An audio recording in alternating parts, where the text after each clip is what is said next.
Hello friends, कैसा सब लोग। तो फ्रेंड्स, आज की वीडियो के अंदर हम बात करेंगे कि सीटेट के एग्जाम में कैसे 140 प्लस नंबर लाए जाए। जी हाँ, आप लोगों ने सही सुना। बहुत से स्टूडेंट आप लोगों में से ऐसे हैं जो वीडियो देख रहे हैं कि यार क्या जरूरत है 140 की, या क्या जरूरत है 130 नंबर की, खाली पास हो जाएंगे काम चल जाएगा। देखिए, अगर आप लोगों ने यही मेंटेलिटी रखी ना, तो आगे जो एग्जाम होने वाले जॉब वाले एग्जाम, उसमें आपको दिक्कत हो जाएगी। तो अपना स्कोर बड़ा रखिए। और ऐसी बात नहीं है 140 प्लस नंबर नहीं आते, 140 नंबर भी बच्चों के आते हैं, और 130 वालों की तो पता नहीं भरमार लगी हुई है। अगर मैं 130 वाले प्लस बच्चों की बात करूं, ठीक है, यूट्यूब पर आप लोग सर्च मारना, मेरा नाम लिखना, कितने सारे कैंडिडेट है जो नंबर लाए हैं, और मतलब उसमें से कुछ सेलेक्ट भी हो गए हैं अब काफी अलग जगह पे, और कुछ लोग पढ़ा भी रहे हैं। तो ऐसी बात नहीं है, मतलब ये नंबर नहीं आता, ठीक है, आपका नंबर आ जाएगा। और अगर आप लोग ये सोचोगे कि बस खाली पास हो जाए, तो भाई आप लोग एक काम करना, मेरे सीटेट के नोट्स आते हैं, उनको पढ़ लो अच्छे तरीके से। उससे आप लोग पास हो जाओगे, और वो भी अच्छे नंबर आपके आ जाएंगे, ठीक है। लेकिन अगर आज की वीडियो आपने पूरी अच्छे तरीके से देखी और समझी, तो समझ लेना आपका सीटेट का जो एग्जाम है बहुत अच्छे नंबर से पास होने वाला है। क्योंकि देखिए, एक मैं आपको डराने वाली चीज दिखा दूं।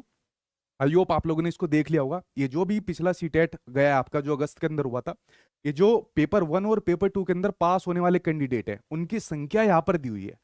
पेपर 1 के अंदर 12 लाख कुछ अपेयर हुए थे, और उसके अलावा पेपर 2 के अंदर 11 लाख कुछ हुए थे। और पास होने वालों की संख्या कितनी है? सिर्फ 3 लाख के करीब, और पेपर 2 में तो और भी कम, 1 लाख मतलब कुछ यहाँ पर हुए, ठीक है।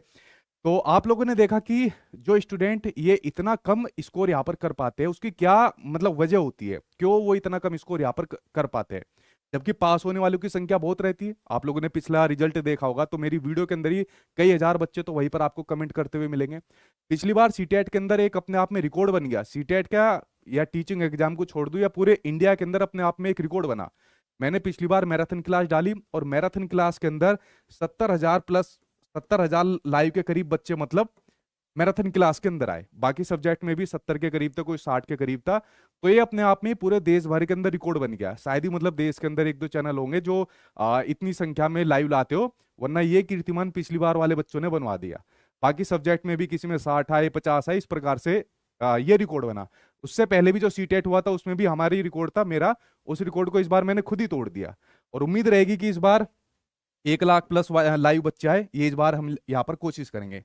बट आप लोगों ने देखा, जो ऑलरेडी मैं हर बार सीटेट के लिए बच्चों को यहाँ पर पढ़ाता हूँ, तो ज्यादातर का मतलब पॉजिटिव रिजल्ट देखने को मिलता है। तो वो ऐसी चीज क्या करते हैं, या मैं कौन सी ऐसी चीज उनके लिए बताता हूँ, आप लोग उसको ध्यान से सुनते जाना। तो जो 140 प्लस का भी स्कोर है ना, उसको आप लोग ले जाओगे। अगर गलत अप्रोच के थ्रू पढ़े, आपको पता ही नहीं है कि पढ़ना क्या है, कहाँ से पढ़ना है, तो समझ लेना कि ये जो आपके सामने रिजल्ट दिख रहा है, ये कोई मतलब मामूली बात नहीं है। सीटेट के अंदर हर बार कम ही रिजल्ट देखने को मिलता है, ठीक है। तो आपको सही अप्रोच से पढ़ना है, क्या है क्या नहीं पढ़ना, उन सभी के ऊपर मैं एक एक करके बात करूंगा। और ये तो बात आपके लिए बिल्कुल फैक्ट है कि सीटेट पहला आपका एक सीडी है आपकी। अगर आपको कोई भी जॉब वाला एग्जाम लेना है, ठीक है, तो उससे पहले आपको सीटेट पास करना जरूरी है। इनफैक्ट अगर आज की डेट के अंदर आप किसी प्राइवेट स्कूल के लिए भी जाते हो ना, तो भी सीटेट वहां पर मैंडेटरी हो गया है। तो चाहे आप गवर्नमेंट एग्जाम की तैयारी करिए, जो आपके जॉब वाले एग्जाम है, लाइक आपका केवीएस हुआ, या स्टेट गवर्नमेंट के जो आपके हुए, उसमें भी आपका सीटेट चाहिए होता है। आज एक अनाउंसमेंट हुई, उस अनाउंसमेंट के अंदर बिहार के अंदर हुई कि वहां पर कहा गया हम हर अगस्त के अंदर वैकेंसी निकालेंगे, ठीक है, बहुत अच्छी बात हुई। बट आपने देखा कि जो बी टेट है, बिहार टेट है, वो पता नहीं कितने टाइम से नहीं हुआ, एस टेट नहीं हुआ था। बट सी टेट आपका साल के अंदर आ जाता है 2 बार। तो ये बेनिफिट देखने को मिलेगा, अगर वैकेंसी आती है तो तुरंत अपना सी टेट लगाना, आपका काम हो जाएगा। अगर मैं यूपी गवर्नमेंट की बात करूं, तो यूपी टेट आपका कई साल से नहीं हुआ, इसकी भर्ती की बात करें तो पता नहीं कितने साल हो गए। बट आपका सी टेट 2 बार आता है, और अगर आपने सी टेट पास कर लिया, तो आप लोग उस भर्ती के अंदर एलिजिबल यहाँ पर माने जाओगे। देखिए, जब पहली जो सबसे पहली भर्ती आई थी यूपी गवर्नमेंट के अंदर, तो उसके अंदर मैंने खुद अपना सी टेट लगाया हुआ है, यूपी टेट नहीं लगाया था, और मेरा खुद उसके अंदर आपका सिलेक्शन हो गया था, ठीक है। तो ऐसा जरूरी नहीं है कि आपका यूपी टेट ही करना है, बी टेट ही करना है। सी टेट अगर आपने पास कर लिया, तभी आगे के एग्जाम जो आपको जॉब दिलाते हैं, उसमें यहाँ पर आप लोग एलिजिबल हो पाओगे, ठीक है। इनफैक्ट आपको प्राइवेट स्कूल के लिए भी, एडेड स्कूल के लिए भी यहाँ पर टेट की जरूरत होने वाली है, ठीक है। जी, गुड इवनिंग, मैं ठीक हूँ, आई होप आप लोग सब ठीक होंगे। तो चलिए एक एक करके अब सभी बात कर लेते हैं कि किस प्रकार से, मैं तो कहूँ भगवान आप लोग इसी सेक्टर में जाए, प्राइवेट की संभावना ना ही बने आप लोगों के लिए। तो उनके ऊपर मैं एक एक करके बात कर लेता हूँ। सबसे पहले बात कर लेते हैं, कुछ गलतियों के बारे में बात करते हैं, जो बहुत स्टूडेंट गलती करते हैं, और जिसकी वजह से जो रिजल्ट है, ये इतना मतलब बेकार जाता है। और उन गलतियों से मैं हर बार जब भी सीटेट का एग्जाम आता है, हर बार बच्चों को बताता हूँ, समझाता हूँ। जो मान जाते हैं, इंप्लीमेंट करते हैं, वो ठीक रहते हैं, वरना वो उस फेल वाली लिस्ट के अंदर चले जाते हैं। देखिए सबसे पहली बात है कि यहाँ पर बच्चों को सिलेबस की ही नॉलेज नहीं होती। उन्हें यही नहीं पता कि मतलब जो हमारा पेपर, जिस पेपर को हम देने जा रहे हैं, उसका क्या सिलेबस है, क्या पैटर्न है, किस प्रकार के क्वेश्चन पूछे जाते हैं। सीटेट तो आपका एक एलिजिबिलिटी वाला पेपर हो गया, लेकिन अगर आप कोई भी कॉम्पिटिटिव एग्जाम देना चाहते हो तो सबसे पहले उसके सिलेबस को देना देखा जाता है कि भाई क्या सब्जेक्ट आ रहे हैं, कितने नंबर के आ रहे हैं, क्या पैटर्न है, ठीक है, क्या किस प्रकार का प्रारूप रहा है, प्रीवियस ईयर के क्वेश्चन किस प्रकार के होते हैं। तो इस जो आपका सिलेबस होता है ना, बच्चों को इसकी नॉलेज नहीं रहती है। ठीक है, तो आपको सबसे पहले अपने जो सिलेबस है उसकी नॉलेज यहाँ पर रखनी है। ठीक, ये पहली बात होगी कि सिलेबस आपको पता होनी चाहिए, चाहे सीटेट हो चाहे XYZ, देश भर के अंदर कोई भी आपका एग्जाम हो, सिलेबस की नॉलेज आपको होनी चाहिए। यानी कि बेस एक बार भीड़ चाल की उस भीड़ में शामिल हो गए, जो सब पढ़ रहे हैं वही हम पढ़ेंगे, ये काम आपको नहीं करना। दूसरी बात क्या है, अब आपका सीटेट के अंदर देखे पैटर्न चेंज हुआ है। इससे पहले जो आपका सीटेट आता था, जो ऑफलाइन पहले आता था, वो नॉर्मल आता था। अगर मैं एक बीच के एक दो पेपर को हटा दूं, 2018-18 को हटा दूं, तो उसके अलावा बाकी नॉर्मल पैटर्न आता था। ठीक है, लेकिन जैसे ही पेपर आपका ऑनलाइन हुआ, नए पैटर्न के अकॉर्डिंग क्वेश्चन पूछे जाने लगे, और वहां पर सीबीएसई की तरफ से भी आपका नोटिस डाला गया कि अब जितने भी क्वेश्चन रहेंगे, हम ज्यादातर जो रहेंगे वो आपके समझ आधारित यहाँ पर क्वेश्चन पूछेंगे। ठीक है, उसके लिए कुछ उन्होंने एग्जाम्पलर वगैरह भी यहाँ पर डाले थे। तो अब इसका कुछ नया पैटर्न देखने को मिलता है, खासकर इसके अंदर जो आपकी लैंग्वेज पूछी जाती है ना, लैंग्वेज में हिंदी इंग्लिश संस्कृत की बात नहीं कर रहा, जितने भी सब्जेक्ट के अंदर जो भाषा को पूछने का तरीका होता है, क्वेश्चन को पूछने का तरीका होता है, वो बहुत अच्छा होता है। अभी जो पिछली बार अगस्त के अंदर आपका पेपर हुआ था, उसके अंदर जो क्वेश्चन पूछने का तरीका था, जो उसकी लैंग्वेज थी, वो बहुत अच्छे एग्जामिनर ने पूछी थी। वरना जो इन्होंने सिलेबस दिया हुआ है, मोस्टली आपका जो पेपर है उसी में से आता है, बस आपका जो लैंग्वेज होता है ना, उसका तरीका कुछ अलग होता है। ठीक है, दूसरी बात, बच्चे इसके अंदर क्या काम करते हैं, ग्रामर पढ़ते हैं। ठीक है, ग्रामर आपको नहीं पढ़नी पड़ती, वो मैं आपको बताऊंगा ग्रामर आपको कितनी पढ़नी होती है। वो आपका जो पैराग्राफ आते हैं लैंग्वेज के, उसी में से बस ग्रामर पढ़नी होती है। जबकि बच्चे पूरी ग्रामर पढ़ जाते हैं जो टेट वगैरह एग्जाम में या कॉम्पिटिटिव एग्जाम में आती है। ठीक है, तो ग्रामर नहीं पढ़नी पड़ती, बेसिक इसके अंदर ग्रामर पढ़नी पड़ती है, वरना लैंग्वेज के अंदर आपको प्रॉब्लम आएगी।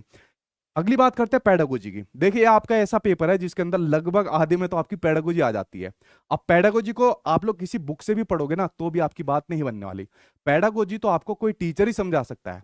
देखिए मैं बहुत सारी गवर्नमेंट की जो आपकी ट्रेनिंग होती है उनके अंदर मैं शामिल रह चुका हूँ, तो पीछे टाइम में क्या चलती थी, नए टाइम में क्या क्या पॉलिसीज आ रही है, किस प्रकार से मतलब शिक्षण देना होता है, मतलब इन ट्रेनिंग का मैं हिस्सा रहा हूँ, तो काफी मतलब थोड़ी बहुत मानता हूं मैं, तो ज्यादा तो नहीं, ठीक है, अपने मुंह से नहीं कहनी चाहिए। तो मुझे पता रहती है कि किस प्रकार का शिक्षण बच्चों को देना चाहिए, किस प्रकार से नए बदलते स्वरूप के अकॉर्डिंग उनको देना चाहिए। ठीक है, तो गवर्नमेंट की अगर कोई भी इस प्रकार की जो ट्रेनिंग आती है, तो उसके अंदर यही टीचर्स को बताया जाता है। तो आपको ध्यान रखना है कि पेडागोजी के लिए आपको अपने एक टीचर की यहाँ पर जरूरत पड़ेगी, जो आपको बता सके कि बच्चों को क्या पढ़ाना है, किस प्रकार से पढ़ाना है, अगर नहीं पढ़ रहा तो कैसे उसका क्लास के अंदर इंटरेस्ट लाना है, ये सभी चीजें मतलब पेडागोजी आपको टीचर यहाँ पर पढ़ा सकता है। उसके लिए आप लोग मुझे पकड़ सकते हो। ठीक है, तो ये गलतियां है, इन गलतियों से आपको बचना है। जो मैंने आपको गलतियां बताई कि अपने पहले सिलेबस को जानिए कि सिलेबस क्या है, कुछ नया पैटर्न चेंज हो रहा है उस पैटर्न को जानिए, ग्रामर वगैरह ज्यादा नहीं पढ़नी, और पेडागोजी के लिए रटी रटाई चीजों का यूज नहीं करना, वरना एग्जाम में फंस जाओगे। अच्छी खासी आपकी लैंग्वेज मतलब पूछने का तरीका एग्जामिनर अब देता है। अब जरा मैं बात कर लेता हूं आपके एग्जाम पैटर्न की, बात कर लेता हूं, ध्यान से सुनना, कौन सा सब्जेक्ट कहां से पढ़ना है, कैसे पढ़ना है और क्या नहीं पढ़ना, ये बात आपको जाननी जरूरी है। अगर आपने ये बातें जान ली तो समझ लेना कि आपका सीटेट के अंदर बहुत अच्छा स्कोर यहाँ पर आने वाला है। ठीक है, तो चलिए एक एक करके मैं आपके सामने सभी चीजों को यहाँ पर बता देता हूं। ये कुछ बेसिक सी जानकारी है जो आई होप आप में से कुछ लोगों को पता होगी कि 150 नंबर का आपका पेपर होता है, 150 ही यहाँ पर क्वेश्चन आते हैं, और टाइम इसके अंदर आपका 2.5 घंटे का आपको टाइम मिलता है। ठीक है, कोई नेगेटिव मार्किंग इसके अंदर नहीं होती है, तुक्के लगाना, ठीक है, जय माता दी बोल के जिसके ऊपर तुक्के लगा देना। ठीक है, तो ये नेगेटिव मार्किंग नहीं है। मोड आपका, अब पेपर आपका ऑफलाइन होता है, एक ही दिन में आपका पेपर होगा, 21 जनवरी जो यहाँ पर डेट दी हुई है, उसी के अंदर चाहे आपका पेपर 1 हो पेपर 2 हो, दोनों ही यहाँ पर आपके हो जाएंगे। ठीक है, पास इस चीज को आप लोग छोड़ देना, 90 नंबर पर जो जनरल कैटेगरी वाले होते हैं और बाकी कैटेगरी 82 पर होती है, इसको छोड़ देना, क्योंकि यहां पर हम लोग बात कर रहे हैं 140 प्लस की।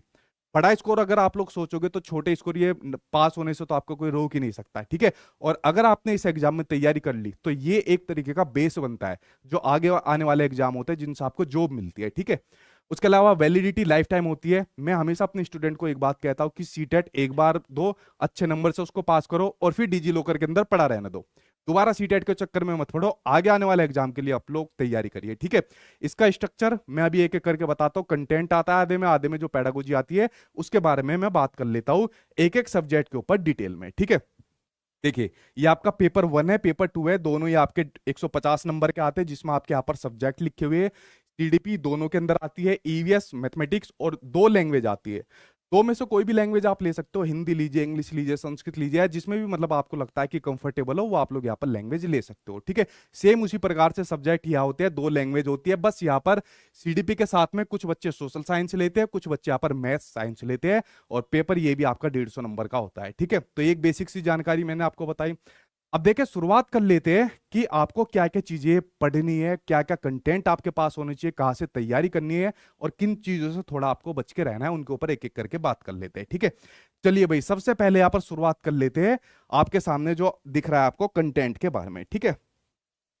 थैंक यू सर, आपकी वजह से मेरा क्लियर हो गया, वेरी गुड, ठीक है भाई। हाँ भाई, गुड इवनिंग सर, मेरा गलत भर गया चलो भाई, ध्यान से दे दो, उसके ऊपर बात करेंगे ओमार शीट के ऊपर, ठीक है। देखिए सबसे पहले कंटेंट की बात करते हैं। अगर आप लोग अपने किसी भी एग्जाम की तैयारी कर रहे हो, और खासकर सीटेट के एग्जाम की तैयारी करो, तो उसमें पीवाईक्यू बहुत इंपॉर्टेंट होते हैं, यानी प्रीवियस ईयर के क्वेश्चन पेपर, ये आपके पास होने बहुत ज्यादा जरूरी है। देखिए 2011 से सीटेट चलता आ रहा है, और अब आपका 2023 हो गया, 24 के 21 जनवरी को अब आपका पेपर होगा, तो काफी टाइम हो गया। तो आपको 2011 से लेके आई थिंक 2018 तक के करने की जरूरत नहीं है, ना तो उनका वो लेवल रहा है, और ना मतलब उस प्रकार की अप्रोच के थ्रू अब आपको पढ़ना है। 2018 से आगे तक के आप लोग प्रीवियस ईयर के क्वेश्चन सोल्व करिए, और जो आपके दो बार पेपर ऑनलाइन हुआ है उसमें अलग अलग शिफ्ट के अंदर पेपर हुए थे, तो वहां से बहुत क्वेश्चन आपको तैयार मिल जाएंगे, जिनका लेवल भी अच्छा था, और जिनके अंदर नए टॉपिक भी आपके पूछे गए, ठीक है। तो आपको 2011 से लेकर अभी तक के पीवाईक्यू की जरूरत नहीं पड़ेगी, 18 से लेकर अभी तक के आप लोग देख लेना, आपका काम हो जाएगा। बट आपके पास प्रीवियस ईयर के क्वेश्चन पेपर होना बहुत ज्यादा जरूरी है, इनसे आपको पता लगेगा पेपर कैसा आता है, और बहुत सारे क्वेश्चन आपको सेम एज इट इज यही से देखने को मिल जाएंगे। अगर आपने ये भी कर लिया ना, तो ये मान लीजिए सीटेट का पेपर आपका यही पास करा देते हैं। तो इसके लिए ये तो जैसे मेरे नोट्स की फोटो है, जो मेरे सीटेट के नोट्स होते हैं उसके अंदर प्रीवियस ईयर के क्वेश्चन पेपर भी होते हैं कंटेंट के साथ, ठीक है। जो ऑलरेडी बच्चों ने मेरा बैच लिया हुआ है, जिसके एडमिशन अभी भी चल रहे हैं, तो उसके अंदर आप लोगों को ये सारा कंटेंट मिल जाएगा, क्योंकि उसके अंदर फिर कुछ लेने की जरूरत नहीं है। लेकिन मान लीजिए कोई बच्चा अपना सेल्फ स्टडी यहाँ पर कर रहा है, तो आपके पास में प्रीवियस ईयर के क्वेश्चन पेपर होना बहुत जरूरी है। तो आप लोग या तो वेबसाइट से डाउनलोड कर लीजिए जितने भी आपको मिल जाए, या फिर आप लोग कोई किताब देख लीजिए। हालांकि मैं किताब रिकमेंड नहीं करता, क्योंकि मार्केट के अंदर जितनी भी प्राइवेट पब्लिकेशन है बहुत बुरा हाल है, बहुत सारी गलतियां रखते हैं, कंटेंट गलत देते हैं, तो उनको मैं कभी रिकमेंड नहीं करता किताब को, ठीक है। हालांकि मेरी खुद की किताब का विचार है, जो कि 1 साल से डिले होता जा रहा है, जल्दी मैं उसको यहाँ पर लॉन्च करूंगा आपके पीवाईक्यू के नाम से। अब देखिए उसमें कितना टाइम लगता है, वरना पूरे देश भर में मेरे नाम से फेक किताबें जरूर बिक रही है ठीक है। तो आपके पास में सबसे पहली चीज होनी चाहिए प्रीवियस ईयर के क्वेश्चन पेपर। अगर नहीं है तो आज ही जाकर अपना डाउनलोड कर लीजिए, और जिन बच्चों ने मान लीजिए बैच से ये अपना पढ़ाई कर रहे हैं, तो उनको ऑलरेडी यहाँ पर मिल गए होंगे, ठीक है। अब एक एक सब्जेक्ट के ऊपर मैं बात कर लेता हूं, कौन सा सब्जेक्ट कैसे पढ़ना है, कहां से पढ़ना है, उसकी मैं बात कर लेता हूं, ठीक है। अब ध्यान से आप लोग इसको यहां पर सुनते जाना। पहला सब्जेक्ट आपका सीडीपी का। अब सीडीपी के अंदर आपको क्या पढ़ना है, सीडीपी के अंदर आपको ये पढ़ना है। अब कहोगे सर ये तो आपका नाम लिखा हुआ है, देखिए सीडीपी के अंदर पता नहीं अनगिनत बच्चे होंगे जो पूरे 30 में से 30 लेकर आते हैं, ठीक है। अनगिनत बच्चे होंगे ऐसे जो जब से मैं पढ़ा रहा हूं, मतलब 30 में से 30 लेकर आते हैं।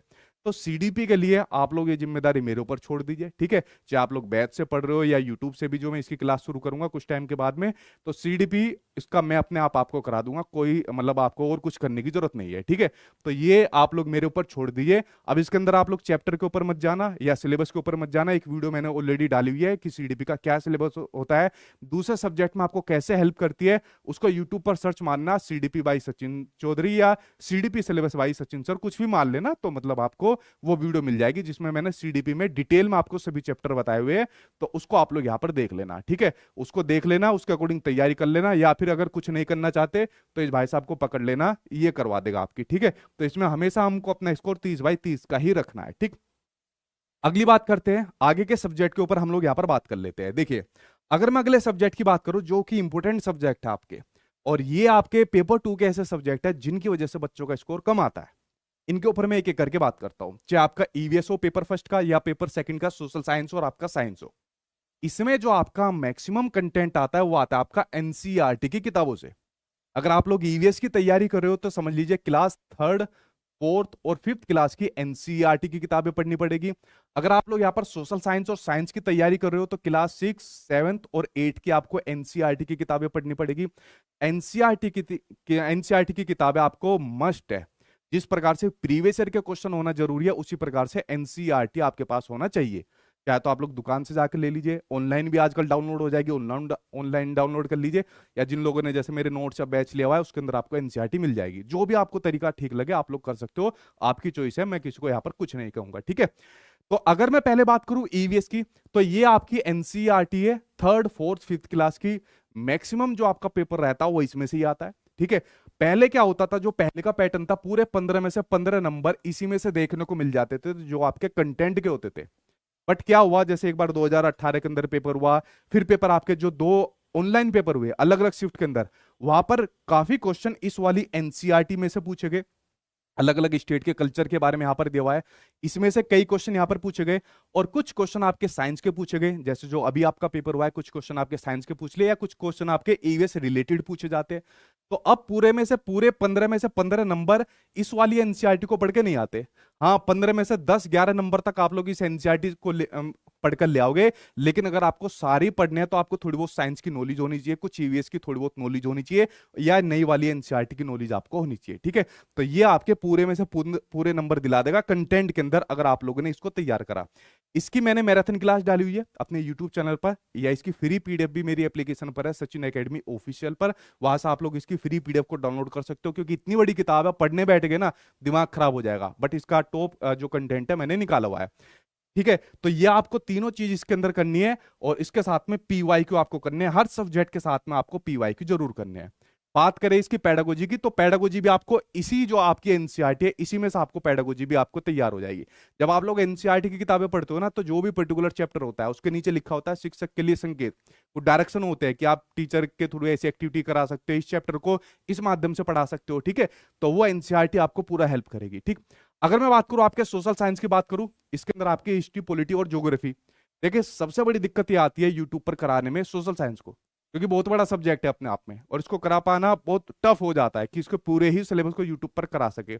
इसलिए इसके अंदर मतलब आपको टीचर की जरूरत पड़ती है। आप लोग जो बैच वगैरह लेते हो, एनसीईआरटी पढ़ते हो, इसके अंदर आपको जरूरत पड़ती है, सोशल साइंस या साइंस आपका हो गया, ठीक है, क्योंकि इसका बड़ा सिलेबस है काफी। तो इसके साथ में आपको मैंने बताया एनसीईआरटी आपको पढ़नी है, जिसका लेवल आपका अच्छा पूछा जा रहा है। जितने भी अब आपके लेटेस्ट में आपके सीटेट के एग्जाम हुए, नॉर्मल क्वेश्चन अब आपके नहीं पूछे जाते, और साथ में आपको पीवाईक्यू आपको लगाने हैं, पीवाईक्यू जरूर लगाने हैं, ठीक है। तो एनसीईआरटी प्लस पीवाईक्यू ये आपको इसके अंदर रखना है, तो सोशल साइंस के अंदर आप लोग बहुत अच्छा स्कोर करोगे। दूसरी बात, सोशल साइंस आपका बेस बन जाएगा। 6, 7, 8 क्लास की आपने सोशल साइंस पढ़ी, इसके बाद कोई भी एग्जाम होता है उसके लिए ऑलरेडी आप लोगों ने यहां तक पढ़ा हुआ है, बस इसके बाद 9, 10 की ओर पढ़ लेना, तो एक तरीके का ये आपका बेस यहां पर बन जाएगा आने वाले एग्जाम के लिए, ठीक है। तो ये आप लोगों को पढ़नी है 6, 7, 8 क्लास के एनसीईआरटी, साथ में प्रीवियस ईयर के क्वेश्चन, तो आपकी ये तैयार यहां पर हो जाएगी, ठीक है। उसके बाद बात करें साइंस की भी बात करें, मैथ साइंस जिन्होंने लिया है उनको भी यहाँ पर 6, 7, 8 क्लास की साइंस पढ़नी होती है, उनका भी बेस यहाँ पर बन जाता है, क्योंकि आगे कोई भी आप लोग एग्जाम देते हैं साइंस जरूर आता है। जैसे मान लीजिए बीपीएससी की वैकेंसी चल रही है, उसमें साइंस आता है, मान लीजिए सुपर टेट आएगा साइंस आएगा, DSSS भी आएगी साइंस आएगा, जीके के सेक्शन में, ये तो आना ही आना है, तो आपका साइंस यहाँ पर बेस तैयार हो जाएगा, ठीक है। तो आप लोगों ने एक चीज नोटिस करी, ये जो कंटेंट है ये आपका एनसीईआरटी से आता है, तो एनसीईआरटी आप लोग सारी पढ़ लेना अपनी, जो जो आपका पेपर है, और आपका यहाँ पर बेस तैयार हो जाएगा। और साथ में प्रीवियस ईयर के क्वेश्चन लगाना, देखना अच्छे खासे आपके क्वेश्चन यहीं से आ जाएंगे, कुछ ही 2-4 क्वेश्चन आएंगे जो आपको शायद ना देखने को मिले, ठीक है, वरना यही से आपके तैयार हो जाएंगे, ठीक। अब मैं बात करता हूं अगले सब्जेक्ट की, जो है मैथमेटिक्स, जिसको सुनते बहुत से लोग डर जाते हैं, ठीक है। एनसीएफ भी इस बात को कहता है कि मैथमेटिक्स में भय होने का, डर होने का क्या वजह है, ठीक है। जब मैं आपको एनसीएफ वगैरह बताऊंगा, जब आपको ये चीज समझ में आ जाएगी, तो मैथमेटिक्स से डरने की जरूरत नहीं है भाई आपकी। आप लोग अगर कोई भी एग्जाम देते हो ना जिससे आपको जॉब मिलती है, तो उसके अंदर आपका मैथ्स जरूर आता है। अगर आप लोग ये सोचे कि भाई सीटेट में मैथ्स नहीं पढ़ेंगे, कोई बात नहीं, नहीं पढ़ो, इसके बिना भी आप पास हो जाओगे, लेकिन जॉब लेने के अंदर आपको दिक्कत हो जाएगी, जॉब नहीं ले पाओगे। तो मैथ्स को करना आपके लिए बहुत जरूरी है। अगर आप लोगों का पेपर 1 है, अगर आप लोगों का पेपर 1 है, तो आपको 5th क्लास तक की आपको मैथ्स करनी है। अगर आपका पेपर 2 है, तो आपको 6 क्लास से लेके 8 क्लास तक की आपकी मैथ्स यहां पर तैयार करनी है, और आपका बेस स्ट्रॉन्ग हो जाएगा, ठीक है। अगर बेस मजबूत रहेगा, आगे आने वाले टाइम में आपको कोई दिक्कत नहीं पड़ेगी। इसके लिए सबसे बढ़िया तरीका, आप लोग प्रीवियस ईयर के जो क्वेश्चन है जो आपके पास होंगे, उन क्वेश्चन की आप लोग प्रैक्टिस करिए। साथ में अगर एनसीईआरटी हो, एनसीईआरटी को डाउनलोड कर लेना, जिसके अंदर उसके चैप्टर दिए हुए, कौन सा कंसेप्ट कैसे पढ़ाना है, उसकी पेडागोजी से रिलेटेड भी चीजें दी हुई है। हालांकि इसके अंदर जो आपकी मैथमेटिक्स की जो पेडागोजी होती है ना, वो डिफरेंट पूछी जाती है, ठीक है, जो आपके एनसीईआरटी में भी नहीं दी हुई है। तो इसके लिए या तो आप लोग इस भाई साहब को पकड़ लेना, ठीक है, इसकी मुंडी पकड़ लेना, या फिर आप लोग अगर तैयारी कर रहे हो, खुद से कर रहे हो, प्रीवियस ईयर के क्वेश्चन के थ्रू कर रहे हो, तो वहां से समझ के कर लेना। बैच से कर रहे हो तो फिर सभी टीचर आपको कराई देंगे, ठीक है।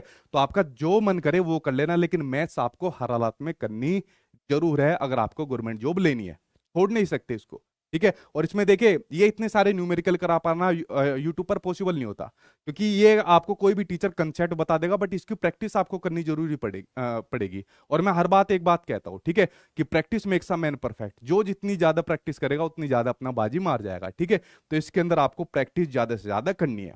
अब जरा मैं लैंग्वेज वाले कंटेंट के ऊपर आ जाता हूँ। ये रहा आपका लैंग्वेज वाला सेक्शन, ठीक है। सीटेट की क्लास आपकी 16 से स्टार्ट हो जाएगी, जो बैच पर है आपकी, ठीक है। तो उसका टाइम टेबल आपको दिया हुआ है, एक बार आप देख लेना टाइम टेबल के अकॉर्डिंग, ठीक है। के अंदर सारी चीजें लिखी होती है, टाइम टेबल वगैरह सब चीज। अब मैं लैंग्वेज की यहाँ पर बात कर लेता हूँ। जो आप लोगों ने लैंग्वेज ली हो, कोई भी XYZ लैंग्वेज लीजिए, आपकी लैंग्वेज के अंदर सेम ही टॉपिक आते हैं और सेम ही आपको पेडागोजी देखने को मिलती है। आपका क्या होगा, मान लीजिए कोई लैंग्वेज आपने ली, कोई भी लैंग्वेज ली, उसके अंदर 15 नंबर में तो आपका कंटेंट आएगा और 15 नंबर में आपकी पेडागोजी आती है। ये कंटेंट के अंदर ये आपके 2 पैराग्राफ आपको देखने को मिलेंगे, गद्य या पद मिल जाते हैं, ठीक है, कुछ भी आपको देखने को मिल जाएंगे। तो 2 पैराग्राफ आपको यहाँ पर देखने को मिलेंगे। अब जो ग्रामर आती है ना, वो ग्रामर इन्हीं पैराग्राफ से आपको देखने को मिलती है, जो बेसिक ग्रामर होती है, और वो ग्रामर आपको इन्हीं से रिलेट करके दी होती है, ठीक है। तो आपको दुनिया भर की ग्रामर पढ़ने की जरूरत नहीं है, आपको सिर्फ बेसिक ग्रामर पढ़ने की जरूरत है, जिससे आपके पैराग्राफ के अंदर जो क्वेश्चन पूछा गया उसका आप इजीली आंसर दे दो, ठीक है। ये बात आप लोग समझ गए। दूसरी बात, जब यहां पर आप बेसिक ग्रामर पढ़ते हो, ध्यान से सुनना, मैंने स्टार्टिंग में कहा था पूरी ग्रामर आपको नहीं पढ़नी, जो बच्चे गलती करते हैं पूरी ग्रामर पढ़ लेते हैं। बेसिक ग्रामर आपको पढ़नी है, जिससे आपका पैराग्राफ सोल्व हो जाए। और दूसरी बात, जो आने वाले जो एग्जाम है, जो वाले एग्जाम, उसमें आपका बेस यहाँ पर स्ट्रॉन्ग हो जाए। तो सीटेट के एग्जाम को मैं एक तरीके से ऐसे मानता हूं कि आपका बेस स्ट्रॉन्ग करने वाला एग्जाम है। अगर आपने बेस स्ट्रॉन्ग कर लिया ना, आगे आपको कोई दिक्कत नहीं होने वाली है, ठीक है। तो ये 15 नंबर में ये सेक्शन आपका आ जाता है। बाकी के 15 नंबर में आती है आपकी पेडागोजी। अब देखिए कमाल क्या हो गया, इससे पहले जो आपके सीटेट के पेपर ऑफलाइन होते थे, ऑनलाइन होने से पहले मेरी 2-1 घंटे की मैराथन क्लास डलती थी। उससे शायद ही आज तक कोई ऐसा हुआ होगा कोई क्वेश्चन बाहर गया हो, रटे रटाए, मतलब वही रद्दी टाइप के क्वेश्चन आते थे। पढ़ाने का भी मन नहीं करता था, क्योंकि बहुत टाइम हो गया सीटेट पढ़ाते पढ़ाते भी, ठीक है। बट जब से पेपर आपको ऑनलाइन आया, तो ऑनलाइन आने के बाद नए प्रकार की पेडागोजी के क्वेश्चन देखने को मिले।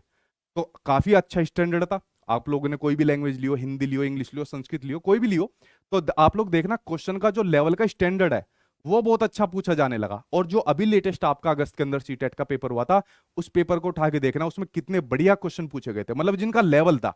हालांकि उसमें से बहुत सारे कंसेप्ट ऐसे जो ऑलरेडी मैंने करा दिए थे मैराथन में भी, अपने आप भी, क्योंकि मैं अपडेट रहता हूं। मैंने जो आपके सीबीएसई के जो मॉड्यूल होते हैं उनको पढ़ता हूं। अगर कोई नया चैप्टर या कोई नया क्वेश्चन आता है, तो मैं, मेरी जिज्ञासा रहती है, यार ये कहाँ से पूछ लिया, इसको भी कराते हैं, तो थोड़ा सा मेरी क्यूरियोसिटी रहती है इस चीजों के प्रति, ठीक है। तो आपको ध्यान रखना है कि जो आपकी अब पेडागोजी पूछी जा रही है लैंग्वेज के अंदर, वो बहुत स्टैंडर्ड पूछी जा रही है। वो रद्दी क्वेश्चन से काम नहीं चलने वाला कि वही आगे भाषा अर्जन, भाषा अधिगम, भाषा कौशल, और उसके अलावा वही आपके जो नोम चोम्स्की हो गए, या स्किनर ने क्या कह दिया लैंग्वेज के बारे में। अच्छा स्टैंडर्ड पूछा गया आपका इस बार वाले के अंदर, तो मनोवैज्ञानिक भी नहीं पूछा गया, सिर्फ आपके स्टैंडर्ड के क्वेश्चन पूछे गए। तो आप लोग प्रीवियस ईयर के क्वेश्चन लगाइए, और खासकर वो प्रीवियस ईयर के क्वेश्चन जो आपके 2 ऑनलाइन वाले पेपर हुए थे अलग अलग शिफ्ट के अंदर, और जो ये अभी आपका लेटेस्ट वाला गया है, ये आपको लगाने, इससे पहले के मत लगाना, वो बेकार है, मतलब उनका कोई लेवल नहीं है। अगर आपने ये लगा लिए तो समझ लेना आपकी लैंग्वेज पेडागोजी बहुत अच्छी हो जाएगी। और साथ में सीबीएसई के मॉड्यूल पढ़ना चाहे तो पढ़ सकते हो, वरना इस भाई साहब को पकड़ लेना, ठीक है। दोनों में से जो आपकी मर्जी हो आप लोग कर सकते हो, मुझे पता आप लोग किसकी गर्दन पकड़ोगे, ठीक है। तो ये मैंने बता दिया लैंग्वेज के अंदर, और आप लोग इसके अंदर शायद ही आपका 1-2 नंबर कटेगा, वरना आप लोग यहाँ पर बाजी मार जाओगे। इसके अंदर आपको अच्छा विशेष ध्यान देना है। अब मैं बात करता हूँ सभी सब्जेक्ट की पेडागोजी की बात करता हूँ। देखिए अगर आप लोग खुद से पढ़ रहे हो, तो आप लोगों को सिर्फ एक आदमी को पकड़ना है, ठीक है, जो आपको सामने स्क्रीन पर टहलता हुआ दिख रहा है। और अगर आप लोग मान लीजिए बैच वगैरह से पढ़ रहे हो, तो वहां पर अलग अलग प्रकार की जो सब्जेक्ट की पेडागोजी है वो अलग टीचर आपको पढ़ाएंगे। तो जो भी आपको ठीक लगे आप लोग कर सकते हो। तो पेडागोजी आप लोग ये मेरे ऊपर छोड़ देना, जो अपना सेल्फ स्टडी कर रहे हैं, और जो जिन को बैच वगैरह से पढ़ रहे हैं, कंटेंट भी उनको चाहिए होता है, ठीक है, क्योंकि कहीं ना कहीं बच्चों को जरूरत पड़ती है, कोई किताब के लिए, मॉक टेस्ट के लिए, किसी चीज के लिए, ठीक है। लेकिन साथ में प्रीवियस ईयर के क्वेश्चन आपको जरूर करना, ठीक है, इस भाई साहब के साथ साथ में प्रीवियस ईयर के क्वेश्चन जरूर लगाना।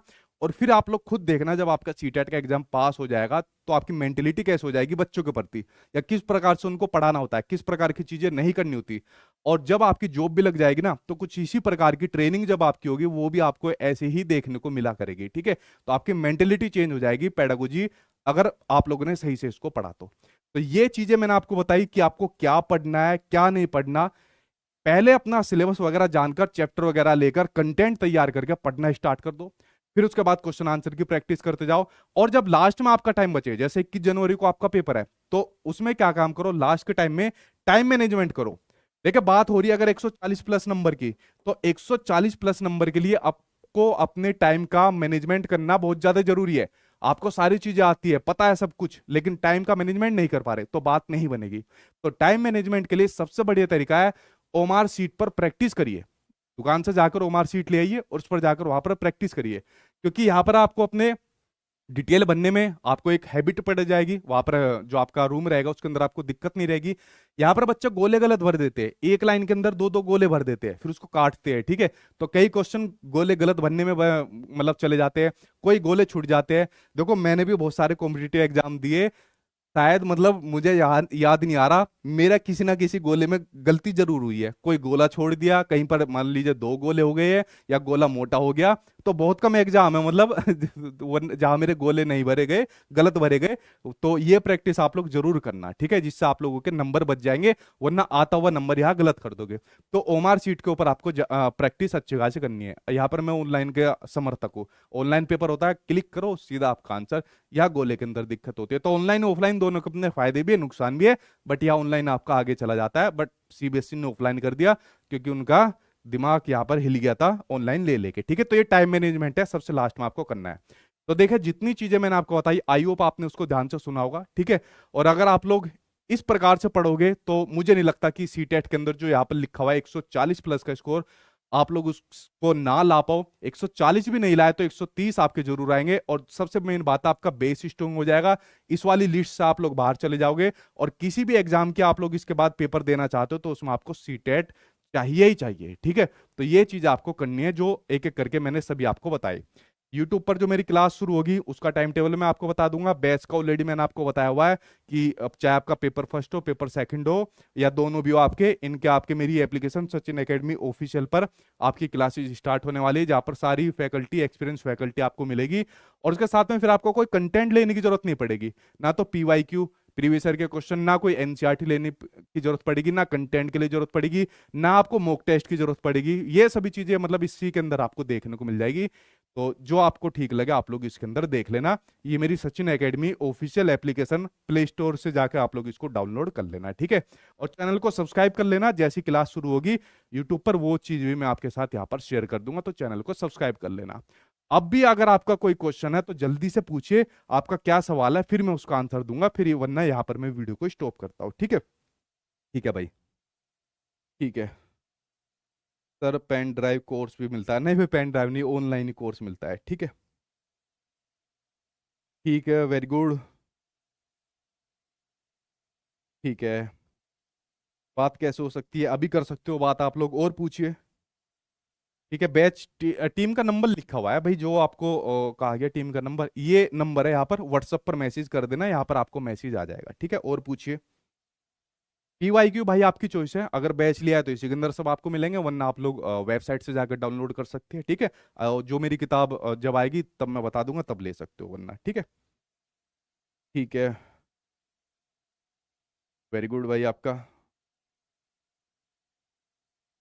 ठीक है, देखिए स्टेट का भी सिलेबस मिलता जुलता भी इससे हो गया, ठीक है, हालांकि उसका थोड़ा लेवल ठीक आता है, तो इन क्लास को भी लोगे आप लोग तो भी आपके लिए बेनिफिट ये देगी, ठीक। ठीक है। ठीक है सर, मैंने सीटेट का कोर्स लिया है, जिसमें गलती से पेपर फर्स्ट सेलेक्ट हो गया सेकंड करने की जगह गधो, इसके ऊपर मैसेज कर देना, आपका चेंज हो जाएगा वो, ठीक है। यूट्यूब पर क्लास का मैं आपको टाइम बता दूंगा कब से शुरू होगी, ठीक है। आपके बैच इस बार लिया है मैं, सीटेट क्लियर हो जाएगा ना सर? क्यों बेइज्जती कर रहे हो भाई? सीटेट क्लियर हो जाएगा। शुरू में ही वीडियो में मैंने टारगेट रखा हुआ है 140 प्लस का, ठीक है? बेइज्जती और मार दो दो चार, अगर कुछ कहना हो तो वो भी कह दो। मतलब अगर आप तैयारी कर रहे हो, इतना सब कुछ पढ़ रहे हो, इन गलतियों से बच रहे हो, या बैच के थ्रू तैयारी कर रहे हो और फिर भी अच्छे नंबर ना लाए ना, तो हमारे ऊपर ही लानत है फिर तो ठीक है? कैसे सवाल पूछते हो? तो अपनी मेंटेलिटी को चेंज करिए, पास होने वाली नहीं, बढ़िया नंबर वाली मेंटेलिटी आप लोग यहाँ पर बनिए, ठीक है? ठीक है भाई। ठीक। चलिए फ्रेंड्स, वही आपके रिपीट मैसेज आ रहे हैं। चलिए मिलता हूँ आपसे किसी और क्लास में, तब तक आई होप आप लोगों को चीज़ें समझ में आ गई होगी।